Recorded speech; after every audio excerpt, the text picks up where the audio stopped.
أعوذ بالله من الشيطان الرجيم لا تحرك به لسانك لتعجل به إن علينا جمعه وقرآنه فإذا قرأناه فاتبع قرآنه ثم إن علينا بيانه كلا بل تحبون العاجلة وتذرون الآخرة وجوه يومئذ ناظرة إلى ربها ناظرة ووجوه يومئذ باسرة تظن أن يفعل بها فاقرة.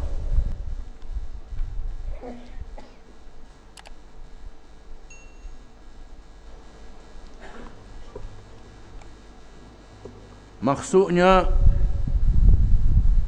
janganlah engkau wahai Muhammad sallallahu alaihi wasallam kerana hendak cepat menghafal Quran yang diturunkan kepadamu, menggerakkan lidah membacanya, menggerakkan lidahmu membacanya sebelum selesai dibacakan kepadamu. Sesungguhnya kamilah yang berkuasa mengumpulkan Al-Quran itu dalam dadamu dan menetapkan bacaannya pada lidahmu. Oleh itu, apabila kami telah menyempurnakan bacaannya kepadamu dengan perantaraan Jibril, maka bacalah menurut bacaannya itu. Kemudian, sesungguhnya kepada kamilah terserah urusan menjelaskan kandungannya yang memerlukan penjelasan. Sedarlah, wahai orang-orang yang lalai, sebenarnya kamu tidak ingatkan kesudahan kamu. Bahkan kamu sentiasa mencintai kesenangan dan kemewahan dunia yang cepat habisnya. Dan kamu tidak menghairakan bekalan untuk hari akhirat yang kekal abadi kehidupannya.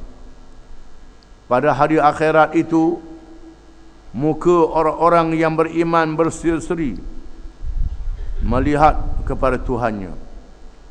Dan pada hari itu, muka orang-orang kafir muram huduh sambil percaya dengan yakin bahawa mereka akan ditimpakan malapetaka azab seksa yang membinasakan.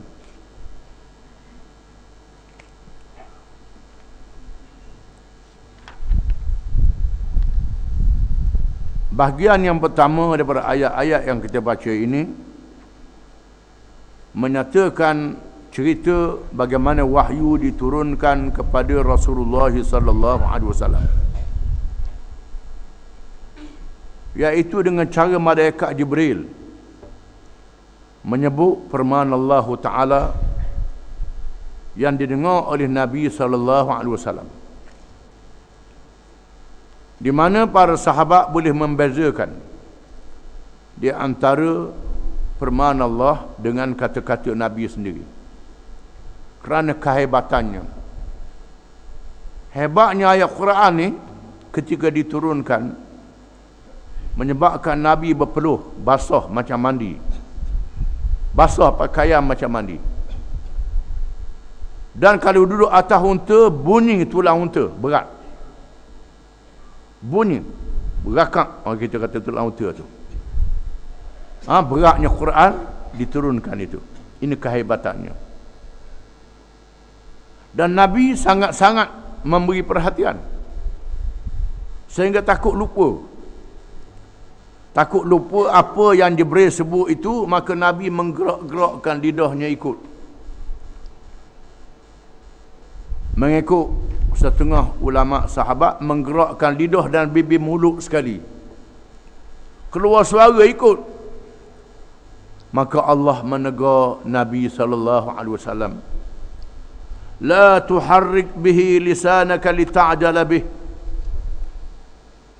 Jangan engkau gerakkan lidahmu wahai Muhammad sallallahu alaihi wasallam kerana gopoh dengannya. Jangan gopoh wahai Muhammad Jangan gopoh. Dengar apa yang diberi baca. Nabi gopoh ni kerana takut lupa. Dan terlalu tertarik dengan Quran. Bila Jibril baca maka Nabi pun ikut. Menggerakkan bibir mulut, menggerakkan lidahnya dengan bersungguh. Allah Ta'ala kata la tuharrik bihi lisanak lita'jal bih. Jangan engkau gerakkan lidahmu wahai Muhammad kerana gopoh untuk mengambil Quran itu. Inna alaina jam'ahu wa Qur'anah. Sesungguhnya di atas kamilah yang mengumpulkannya di dalam dadamu wahai Muhammad dan membacanya. Jangan takut wahai Muhammad. Mendengar Jibril baca, aku masukkan dalam hatimu, tak lupa.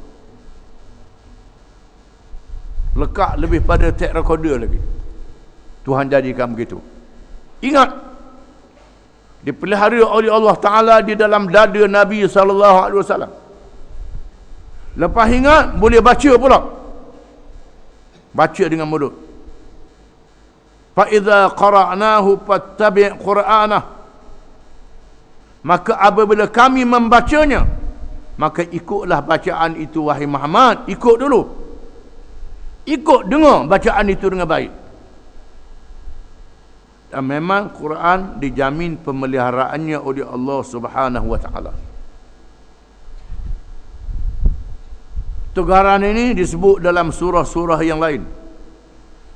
Di antaranya firman Allah Ta'ala, وَلَا تَعْجَلْ بِالْقُرْآنِ مِنْ قَبْلِ أَنْ يُقْضَى إِلَيْهِ وَحْيُهُ. Jangan engkau gopoh baca wahai Muhammad sebelum ditunaikan wahyunya oleh Jibril, wahai Muhammad. Jangan gopoh. Tuhan akan peliharakan di dalam dadamu, dalam ingatanmu yang amat tak dilupakan sekali-kali. Dipelihara oleh Allah Ta'ala. Bahkan Allah Ta'ala pelihara Quran ni selepas wafatnya Nabi SAW. Dipelihara oleh Allah Ta'ala. Dipelihara di dalam hafal, dalam ingatan, dipelihara di dalam tulisan, mushaf. Apabila ramainya orang-orang yang mati syahid dalam peperangan menentang kabilah Arab yang murtad selepas wafatnya Nabi SAW. Bila dengar je Nabi wafat, kabilah Arab yang baru masuk Islam murtad keluar daripada agama Islam, menubuhkan bala tentera untuk menyerang Madinah. Jumlahnya ratus ribu, mungkin juta. Dibantu oleh dua kuasa besar dunia, Parsi dan Rom. Ambil adat kata habislah Islam ni. Tak habis. Dipelihara oleh Allah Ta'ala. Maka Abu Bakar mengerahkan tentera untuk menentang mereka yang murtad, memerangi mereka yang murtad ini. Dan beraninya Abu Bakar ni tak membatalkan arahan Nabi sebelum wafatnya supaya tentera Usamah pergi ke Tabuk, pergi ke Mu'tah untuk memerangi Rom. Bila Nabi dapat berita 3 sahabat dia mati berperang dengan Rom dalam peperangan Mu'tah, maka Nabi suruh tentera dia pergi. Zaid, kalau Zaid mati jadi ketua, Zaid mati Ja'far bin Abi Talib, Ja'far mati Abdullah bin Rawahah. Tiba-tiba 3 syahid berlaku. Lalu Nabi menghantar anak Usamah, iaitulah anak Zaid bin Harisah, Usamah bin Zaid, cucu Nabi, cucu angkat Nabi. Zaid ni anak angkat, Usamah ni cucu angkat. Yang masih muda, terlalu mentah, dianggap mentah. Nabi kata, "Dak, aku nak suruh dia." Tiba-tiba Usamah keluar, Nabi sakit berat. Usamah tak ada pergi, Nabi wafat. Usamah balik, Abu Bakar jadi khalifah. Masa itu berlaku kabilah Arab murtad. Abu Bakar mengarahkan tentera Usamah terus pergi. Sahabat-sahabat takut. Macam mana ni Madinah dikepung? Tentera Usamah nak suruh pergi ke Mu'tah. Madinah dalam bahaya. Orang tak mahu berjumpa. Lalu mereka suruh Sayyidina Umar berjumpa. Sayyidina Umar bertemu dengan Abu Bakar. Sayyidina Umar kata, wahai Khalifah Rasulullah, kita dalam bahaya. Pasal apa tentera Usamah suruh pergi keluar ni juga. Abu Bakar berjekah pada Sayyidina Umar. Pegang kepala, pegang janggut nak pulah pada dia. Baik yang bakar lagi pada Umar ni. Sayyidina Umar terduduk, Sayyidina Umar. Mu ni masa jahiliah samsing, kata Abu Bakar. Masa Islam penakut. Masa Islam penakut, masa jahiliah samsing. Masa Islam ni penakut, kata Sayyidina Abu Bakar. Jangan. Aku tak batalkan arahan ini. Lalu Usamah pun pergi. Tentera Usamah bergerak. Rupanya Abu Bakar mempunyai satu strategi politik. Dalam masa yang sama dikerah lawan orang murtad, tentera Usamah dikerahkan. Pergi, Rom tak jadi dan Usamah balik. Kabilah Arab yang murtad ni merasa gerun. Dalam keadaan begini pun boleh hantar tentera keluar. Ini hebat ni. Ini strategi Abu Bakar radhiyallahu anhu. Usamah balik dan seterusnya menentang mereka yang murtad. Mereka ceritanya banyak sahabat-sahabat yang hafal Quran mati. Yang mati syahid. Maka Abu Bakar bimbang. Quran dihilangkan. Hilang Quran. Dengan banyaknya yang hafal-hafal Quran ni mati di medan perang. Lalu Abu Bakar mengarahkan supaya dikumpulkan secara tulisan. Mereka yang hafal baca, ada orang menulis, yang tulis di belulang, bawa belulangnya, yang tulis di tulang, bawa tulangnya. Tak ada kertas lagi masa itu. Maka dikumpulkan semua Quran oleh para sahabat. Bukan saja dikumpulkan ayat-ayat Quran mengikut surah-surah yang diajar oleh Nabi SAW sebagaimana yang kita baca pada hari ini. Bahkan ulama-ulama juga memelihara qiraatnya, memelihara bacaan-bacaannya yang berbeza, sebutan huruf yang berbeza, yang diizinkan oleh Nabi SAW. Pasal apa? Kabilah Arab ni ada banyak kabilah dia, menyebabkan sebutan huruf dia jadi lain antara satu kabilah dengan kabilah yang lain. Ada orang kabilah ni dia baca depan Nabi, Nabi kata Allah ke. Mai kabilah nak baca Nabi kata Allah ke. Lidah dia begitu. Bahkan kita orang Melayu pun ada lidah Terengganu, ada lidah Kedah, ada lidah Kelantan. Beza dia punya percakapan. Ini menyebabkan banyaknya qiraat. Tetapi makna Quran tidak berubah.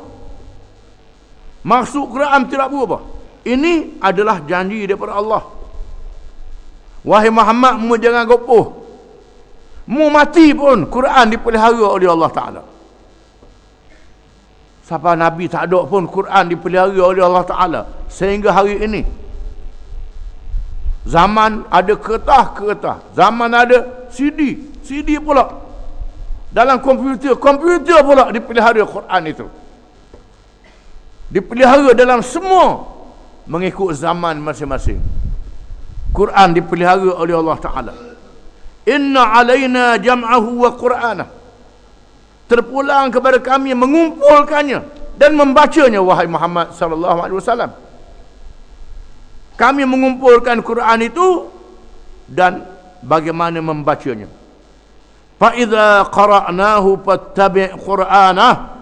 Maka apabila kami, yakni Jibril, membaca firman kami itu, wahai Muhammad, fattabi' qur'anah, ikuti bacaan dia.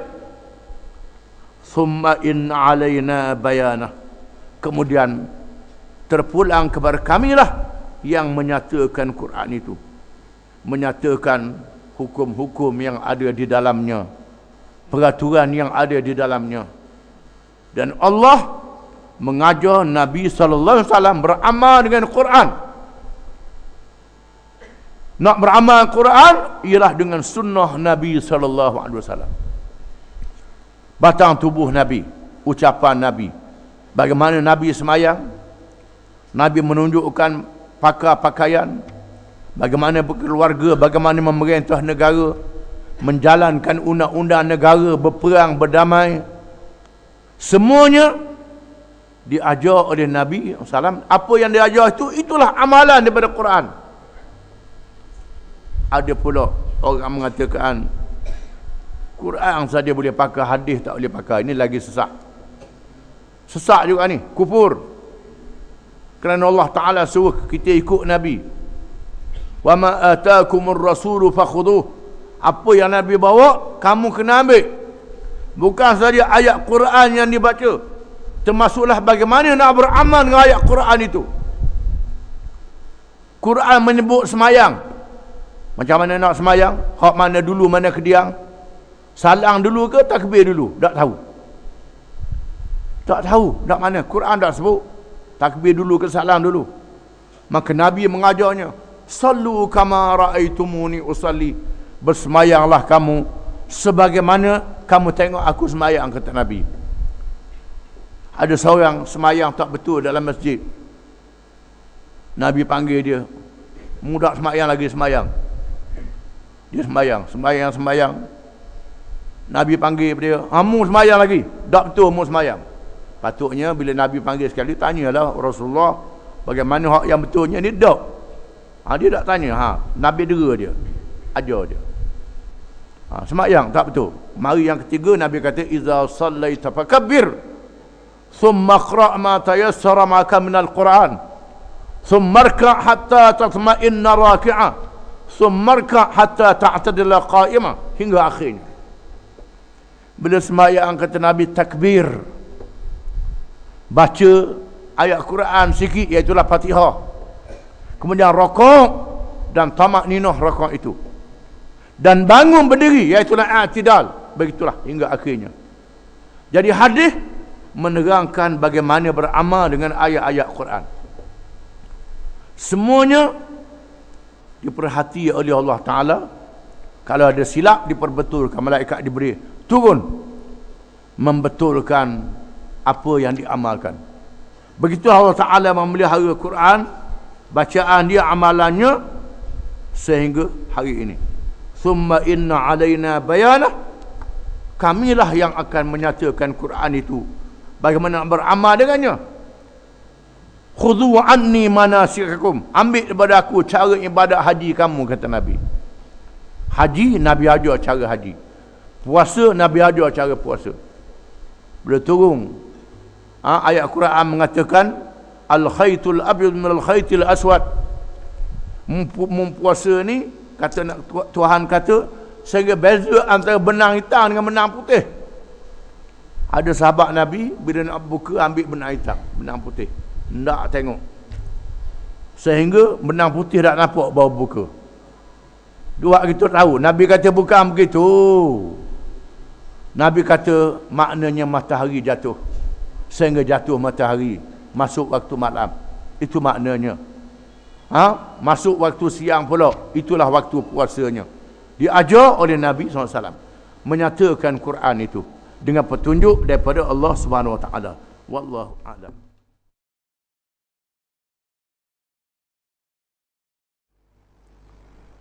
A'udzu billahi minasy syaithanir rajim.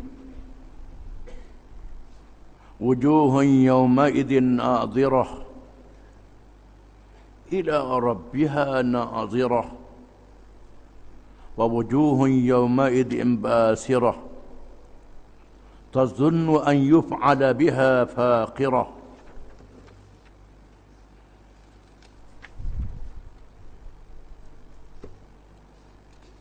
Kalla idza balagatit taraqi wa qila man راق وظن أنه الفراق والتفت الساق بالساق إلى ربك يومئذ المساق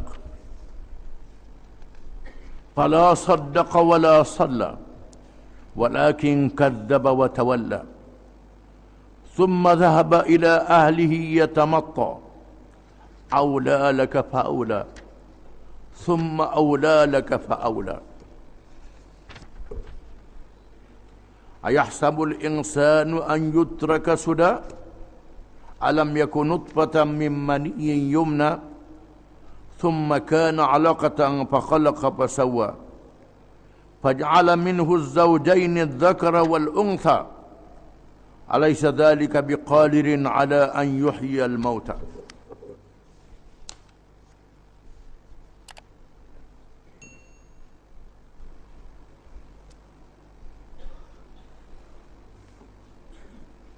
Maksudnya,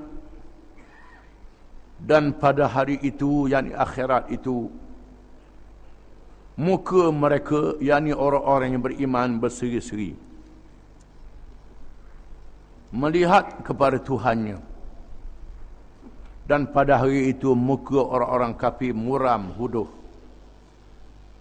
sambil percaya dengan yakin bahawa mereka akan ditimpa malapetaka, azab seksa yang membinasakan. Sedarlah, yakni janganlah mengutamakan dunia dan melupakan akhirat lagi. Ingatlah yang akan hal orang yang hendak mati. Apabila rohnya sampai ke pangkal kerongkong, dan orang-orang yang hadir di sisinya heboh, berkata, siapakah yang dapat menawar jampi atau yang mengobatnya? Dan ia sendiri yakin bahawa sesungguhnya saat itu saat perpisahan. Serta kedahsyatan mati pun bertindih-tindih.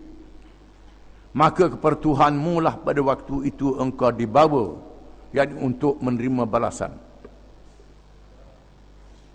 Maka ia tidak mengakui kebenaran yang diwajibkan meyakininya, dan ia tidak mengerjakan sembahyang. Akan tetapi ia mendustakan dan berpaling engkar. Kemudian ia pergi pada keluarganya dengan berlagak sombong megah. Wahai orang yang kufur engkar, sudahlah dekat kepadamu kebinasaan, sudahlah dekat. Kemudian api nerakalah lebih layak kepadamu, lebih layak. Patutkah manusia menyangka bahawa ia akan ditinggalkan begitu sahaja, tak diberi tanggungjawab, tak dihidupkan semula? Bukankah ia berasal dari air mani yang dipancarkan ke dalam rahim? Kemudian air mani itu menjadi sebuku darah beku. Sesudah itu Tuhan menciptakannya dan menyempurnakan kejadiannya, yakni sebagai seorang manusia. Lalu Tuhan menjadikan padanya dua jenis, lelaki dan perempuan. Adakah Tuhan yang menjadikan semua itu tidak berkuasa menghidupkan orang-orang yang mati?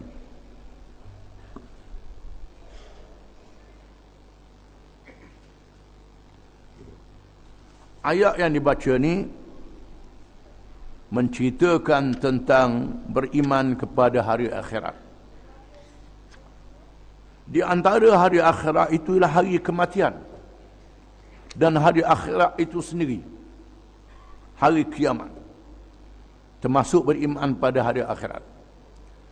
Semua yang dicerita dalam Quran, dalam hadis tentang kematian, tentang hari akhirat adalah benar, wajib kita beriman.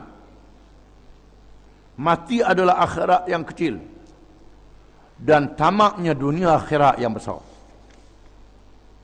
Firman Allah Ta'ala, wujuhun yawma idin nadirah ila rabbiha nazirah. Muka-muka mereka pada hari itu berseri, bercahaya. Mereka dapat melihat wajah Tuhan mereka. Ayat ini menceritakan tentang orang-orang yang beriman, yang mengerjakan amal yang soleh. Pada hari kiamat kelak, Tuhan jadikan wajah mereka, muka mereka berseri. Bergembiralah dia. Tuhan jadikan wajah dia berseri, bercahaya, bergembira, comel, bersih, molek. Ila rabbiha nazirah. Mereka dapat melihat wajah Tuhan mereka. Di sini terdapat kekhilafan di kalangan ulama dalam menafsirkannya. Mengikut jumhur ulama, kebanyakan ulama tafsir, bermakna melihat wajah Tuhan pada hari kiamat. Mengikut setengah ulama, nazirah dengan makna menunggu pahala yang dijanjikan kepada mereka. Pendapatnya dhaif. Kerana pendapat jumhur dikuatkan oleh hadis-hadis yang sahih. Yang pernah kita baca hadis riwayat Bukhari, Muslim dan lain-lain. Yang mengatakan bahawa pada hari kiamat kelak Allah Ta'ala mengizinkan ahli-ahli syurga melihat wajahnya. Di dunia tak boleh lihat wajah Allah Ta'ala. Walaupun setengah ahli tasawuf kata boleh tengok. Setengah ahli tasawuf kata boleh. Tapi hujah yang kuat tak boleh tengok. Ayat Quran menceritakan bila Nabi Musa minta nak tengok Tuhan. Rabbi arini anzur ilaik.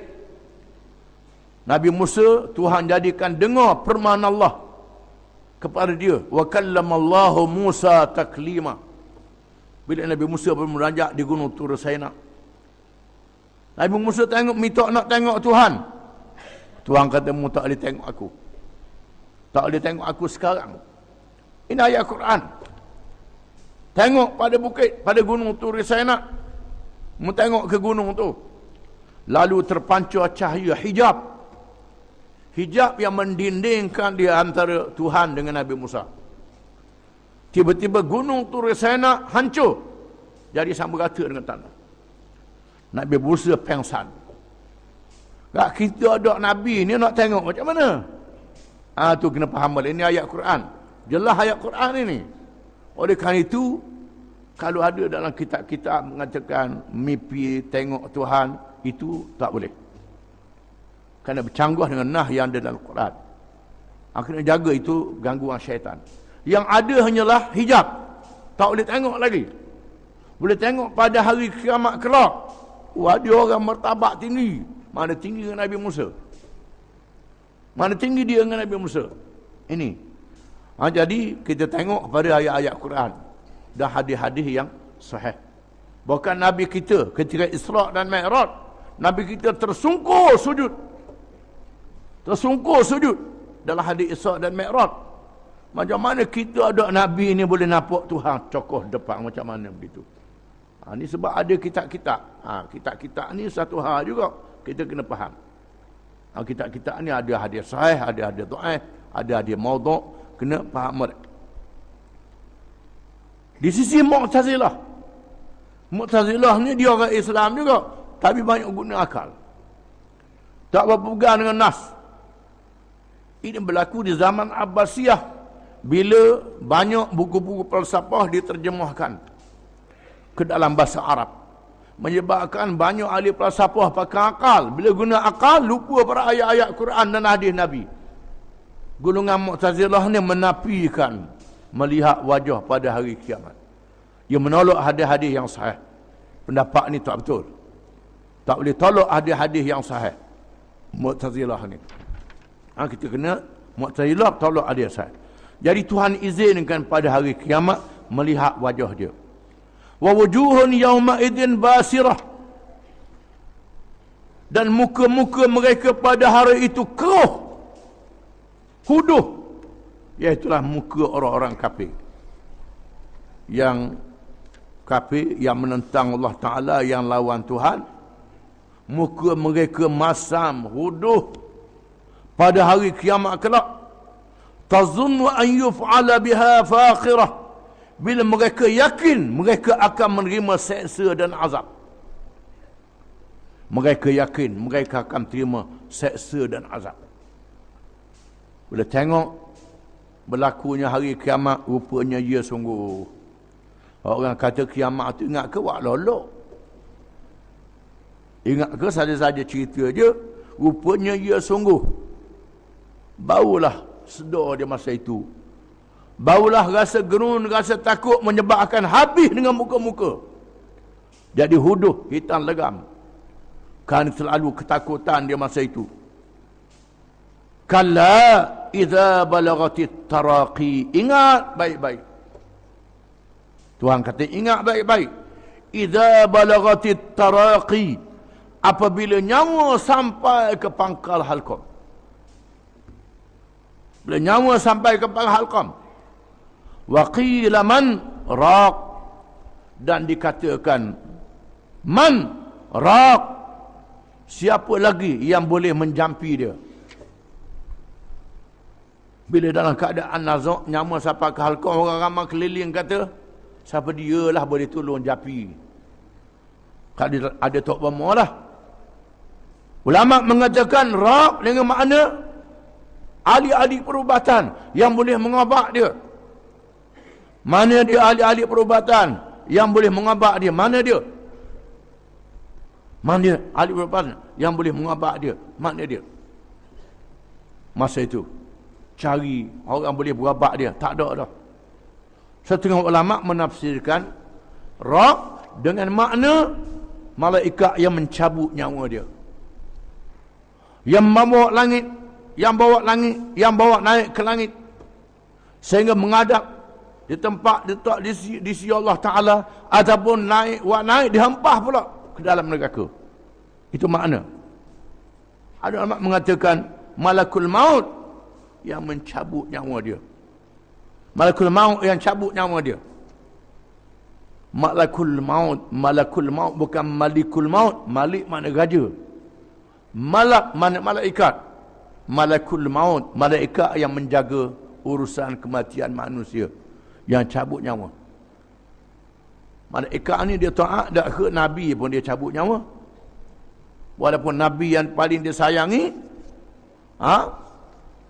kena cabut. Malaikat tugas dia cabut nyawa. Cabutlah walaupun nabi.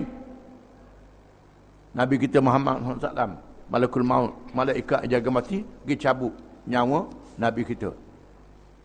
Dengan perintah Allah Ta'ala. Bila sampai masa mati nabi. Nabi pun mati, kita dak nabi dah matilah. Nabi Musa je. Bila malakul maut lagi cabut, dia cocoh mata. Cocoh mata malakul maut. Nabi ni lebih pada malaikat. Nabi Musa ni backup yang sikit.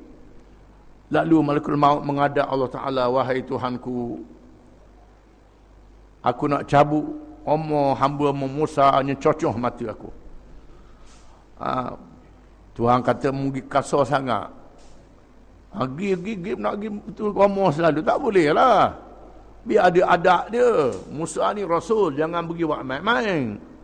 Suruh dia pegang, letak tangan atas belakang seekor lembu. Diriwayat dalam hadis yang sahih, letak atas belakang. Apa makna dia? Umur tinggal sikit dah. Minta izin, biar dia tahu. Barulah dia tahu. Itu cara dia. Kecuali Nabi Idris. Nabi Idris ada cerita dia. Malaikat maut tengok seorang hamba Allah, iaitu Nabi Idris, yang sangat taat kepada Allah, yang sentiasa berpuasa selama-lama. Tak bukan Nabi Daud, puasa sehari, buka sehari. Ni puasa tiap-tiap hari. Malaikat maut minta izin nak berkawan dengan Nabi Idris. Tuhan kata dia berkawan dengan dia. Dia pun berkawan. Dia ngumpul seorang lelaki supaya Nabi Idris nampak. Ngumpul orang lah. Idris pun ajak dia buka. Ajak buka, tak ambil makan. Hari yang pertama tak apa lagi. Hari yang kedua pula ajak buka, tak ambil makan. Hari yang ketiga ajak buka, tak ambil makan juga. Nabi dia tanya, mu ni siapa dia? Bokok itu lalu ni bersiapa ajak makan, tak ambil. Dia kata, Allah, aku ni malaikat. Malaikat yang jaga mati. Jaga mati. Aku tengok mu ni sangat taat pada Allah Ta'ala. Aku nak berkawan denganmu. Tuhan izin. Kata Idris, boleh tak membawa aku naik ke langit? Boleh tak? Malaikat maut minta izin. Tuhan izin. Bawa Nabi Idris naik ke langit. Setelah naik ke langit nak tengok. Boleh tak bawa nak tengok neraka? Belum pada tu, boleh tak mu tengok aku nak rasa mati. Nak rasa mati dulu. Nak rasa mati. Malaikat maut minta izin. Tuhan kata, cabut nyawa dia sekejap. Cabut nyawa dia satu saat, lepas tu ubuh balik. Ulama pun cabut nyawa Nabi Idris, lepas tu ubuh balik. Nak rasa mati taruh mana. Lepas tu membawa aku naik atas langit, aku nak tengok. Tuhan izin. Buat naik atas langit. Disebut dalam hadis, cerita dalam hadis. Dia bawa naik ke langit. Lepas tu boleh tak bawa ke neraka, nak tengok neraka belah mana. Lalu mereka bawa dia masuk. Izin minta dengan malaikat yang jaga neraka masuk dalam neraka. Dia kata neraka tak boleh Tuhan sebut illa wariduha, lalu je neraka ni. Lalu neraka. Nak tengok syurga pula. Masuk dalam syurga. Tengok syurga penuh dengan nikmat betul-betul begini. Patut ajak tubik, tak mahu tubik. Sudah. Tak mahu tubik. Tak mahu tubik. Balas tak boleh. Aku bawa je, mu tak boleh masuk lagi. Syurga, mu tak mati lagi. Dia katakan mati dah tadi kan. Sudah. Tuhan kata mati sekali je, aku mati dah. Aku dah mati dah. Lepas tu Tuhan lantik malaikat jadi hakim. Cara bercara, akhirnya dia kata Tuhan sebut barang siapa yang masuk syurga dah keluar dah. Masuk syurga selama-lama tak keluar dah. Lalu Tuhan kata tak apalah, beri biar ke dia lah. Inilah yang menyebabkan disebut dalam hadis yang sahih, Nabi Idris ni adalah Nabi yang diangkat oleh Allah ke langit. Nabi Isa juga diangkat ke langit, tapi akan turun untuk memimpin umat Muhammad sallallahu alaihi wasallam. Adapun Nabi Idris ni naik tak boleh turun dah, masuk syurga. Itu ceritanya. Nabi Idris boleh buat gitu, kita tak boleh. Kita tak boleh, kita pakai kong selalu lah. Ini cerita Nabi. Jadi wazanna annahu al-firaq, bersangka bahawa dia akan berpisah dengan keluarga, berpisah dengan segala harta benda, berpisah dengan dunia. Waltaffatis saqu bisaq, waltaqatis saqu bisaq, dan bertemulah asal sak ni ana betih dengan betis. Betih dengan betih didempekkan bila dikapan. Betih dengan betih akan berdempek bila sudah mati. Masa tu barulah nak sedar, barulah nak percaya dah dia apa. Ada ulama mengatakan man as-saq bis-saq, kedahsyatan akhir dunia dan awal akhirat yang dihadapi. Masa tu dunia dengan akhirat bertemu. Tinggal dunia, masuk alam akhirat, bertemu. Ya, nyatanya sak dengan sak, betih dengan betih ni bertemu. Iaitu bila di kapan? Fala saddaqa wala salla.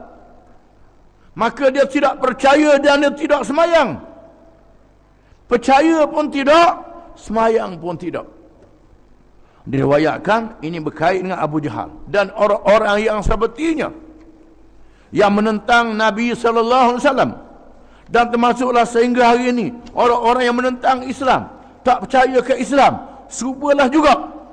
La saddaqa fala saddaqa, maka dia tidak percaya kepada Islam, tak percaya pada Islam. Wala salla, dan dia tidak pernah sembahyang. Walakin kadzdzaba wa tawalla, dan tetapi dia membohongi dan dia berpaling.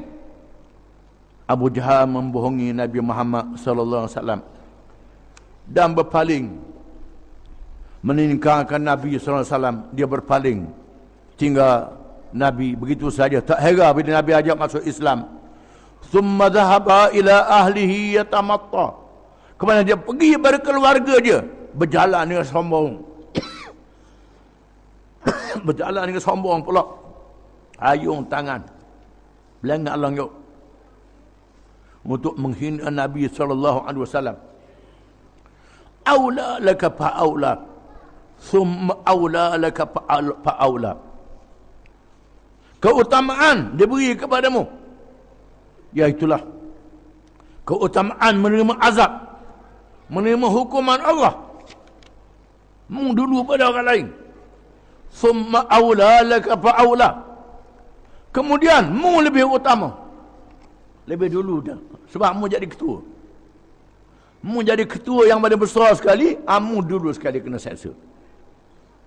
Disebut dalam hadis Nabi SAW sebut pada Abu Jahal, aula laka fa aula, thumma aula laka fa aula. Mun dulu. Abu Jahal kata, atuhaddiduni? Fawallahi inni la'azzu ahli al-wadi wa akramah. Mun nak ugu aku. Di Mekah ni aku paling besar sekali. Aku paling besar sekali, aku paling kuat di Mekah ni. Sebab aku jadi pemimpin, aku jadi ketua orang. Berani mu nak ugu aku? Maka Allah menurunkan ayat hak Nabi kata ni, aula laka fa aula, dikuatkan oleh Allah Taala, thumma aula laka fa aula. Mu dulu lagi akan terima hukuman daripada Allah, mu dulu akan terima azab. Terimalah mu. Ayahsabul insanu an yutraka suda. Adakah manusia mengira, menyangka dia ditinggalkan begitu saja? Adakah manusia ingat Tuhan jadikan dia begitu saja? Firman Allah Ta'ala, apa hasibtum annama khalaqnakum abatha wa annakum ilana la turja'un? Adakah kamu ingat kami jadikan kamu begitu saja, kamu tak dikembalikan kepada aku? Mengat aku jadimu saja je. Jadimu untuk hidup, makan, senang lenang, lepas tu mati tak ada apa-apa, begitu saja. Mengingat begitu je. Buat apa nak buat? Mu tak dipanggil balik pada aku? Tidak. Kamu akan dipanggil balik, akan dibicarakan di hadapan Allah. Semua yang kamu buat, yang kamu cakap dicatat oleh malaikat. Di mana-mana saja. Bukan saja masa mu semayang, mu pergi ke masjid, mu semayang tarawih, mu pergi Mekah, buat haji, malaikat catat. Mu meniaga, malaikat catat juga. Mu duduk berjabat, malaikat catat juga. Mu pergi kebun, malaikat catat. Mu jadi tok akil, malaikat catat. Mu jadi lawyer, malaikat catat. Mu jadi doktor, malaikat catat. Mu jadi engineer, malaikat catat. Mu mengundi, malaikat catat. Mu dak mengundi, malaikat catat dak. Mu dak daging ngundi. Mu ikut pemimpin mana, malaikat catat. Apa sahaja malaikat akan catat belaka. Mu curi, mu merapak, mu menyamung, mu tipu orang, semua malaikat catat belaka. Semua catatan itu akan dibawa pada hari kiamat kelak untuk dibicarakan di hadapan Allah Ta'ala. Tuhan kata, hari sekian mu cakap ni, hari sekian mu buat ni, mu ikut ni, mu pegang ni, mu buat ni. Tuhan tanya, harta ambil daripada sini, belanja ke sini, mu belajar sini, ajar orang begini, mu terima ni. Tuhan tanya belaka. Lepas pada tu, bawa catatan malaikat. Catatan malaikat pula. Tulisan. Lepas tu, kulit pula bercakap, mulut ditutup. Nakhtimu ala afwahim wa tukallimuna aydihim wa tashhadu arjuluhum bima kanu yaksibun. Disimpan mulut, tak boleh bercakap. Maka tangan bercakap, kaki bercakap, kulit-kulit ni bercakap. Macam mana kulit boleh bercakap? Tuhan buatlah. Tuhan buat boleh bercakap. Hari ni kita tengok kaset, tengok video, tengok macam-macam, boleh rakam. Itu sikit ilmu yang Tuhan beri. Tuhan lebih lagi ilmu dia. Rakaman akan didedahkan pada hari itu. Ayahsabul insanu an yutraka sudah. Adakah manusia mengira, menyangka dia akan ditinggalkan begitu saja? Alam yakun nutfatan min maniyyin yumna. Adakah mereka tak ingat? Mereka lupa mereka adalah mani, adalah darah beku daripada mani lelaki dan mani perempuan, mani ibu dan ayah mereka. Thumma kana 'alaqatan fa khalaqa fa sawwa. Kemudian jadi daging. Lepas tu jadi manusia. Jadi daging, jadi manusia. Faja'ala minhu az-zawjaini adh-dhakara wal unsa. Maka Tuhan jadikan daripada daging, air mani dan daging itu ada lelaki dan ada perempuan. Tuhan jadikan. Alaysa dhalika biqadirin ala an yuhyiyal mauta? Adakah tidak? Adakah tidak selepas itu Dia berkuasa untuk menghidupkan semula orang mati. Maknanya kalau daripada tak ada langsung, Tuhan boleh jadikan seorang manusia. Tak kalah daripada mati Tuhan nak hidup semula, tak boleh. Daripada tak ada langsung Tuhan boleh buat mung. Mu kena ingatlah, daripada mung tak ada langsung Tuhan boleh buat. Ni daripada mati nak hidup semula, tak boleh. Ini satu cabaran yang sangat keras kepada mereka yang tak percaya pada hari kiamat, tak percaya pada hari akhirat. Bukan saja sekadar itu, ayat-ayat yang dibaca dalam Quran termasuk ayat-ayat yang dapat dilihat. Kita lihat ni bagaimana buah yang luruh, kita makan tinggal biji dia, butir dia, tinggal butir deriang. Belah-belah macam gandum dalam putih dia, butir rambut tang. Ataupun biji berah, biji sayur-sayur, kerah kejung. Bila letak atas tanah, jatuh atas tanah, mari air turun hujan, tumbuh balik. Tumbuh balik. Itulah kekuasaan Allah menghidupkan yang sudah mati.